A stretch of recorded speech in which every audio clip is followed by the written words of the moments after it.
రహస్యాలు పొరపాటున కూడా మీ భార్యకి చెప్పకండి. చెప్పితే కొంప కొల్లేరే. భార్యాభర్తల మధ్య సంబంధం ఎప్పుడూ పారదర్శకంగా ఉండాలని చెబుతుంటారు. అంటే భార్యాభర్తలు ఒకరికొకరు ఏదీ దాచుకోకూడదు. కాని ఆచార్య చాణక్యుడి ప్రకారం భర్త తన భార్యకు కొన్ని విషయాలు చెప్పకూడదు. ఈ విషయం చాణక్య నీతిలో ప్రస్తావించారు.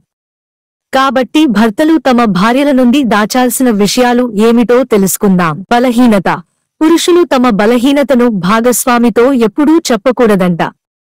ఎందుకంటే ఆమె మీ బలహీనతనే మీకు వ్యతిరేకంగా ఆయుధంగా ఉపయోగించే అవకాశం ఉందంట. అందుకే పురుషులు ఈ పని అస్సలు చేయకూడదని చెబుతున్నారు. అవమానం. మీకు జరిగిన అవమానం గురించి మీ భార్యకు ఎప్పుడూ చెప్పకండి. ఎందుకంటే భవిష్యత్తులో ఆమె కూడా అదే ఆలోచనతో ఉండి మీకు జరిగిన అవమానాన్ని పునరావృతం చేస్తుంది మరియు ఆమె మీ గురించి చెడుగా మాట్లాడే అవకాశం ఉంది. దాతృత్వం. మీరు చేసిన విరాళం ఎల్లప్పుడూ రహస్యంగా ఉండాలి. కుడి చేత్తో ఇస్తే ఎడమ చేతికి కూడా తెలియకూడదన్న సామెత ఉంది. అదే విధంగా మీరు చేసిన విరాళం గురించి మీ భార్యకు ఎప్పుడూ చెప్పకూడదు. ఎందుకంటే ఇది మీ ఇద్దరి మధ్య గొడవకు దారితీస్తుంది. సంపాదన.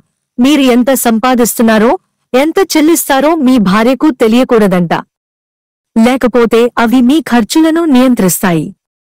దీంతో అవసరమైనంత ఖర్చు చేయడం కష్టమవుతుంది. భార్యాభర్తల ఆనందాలు.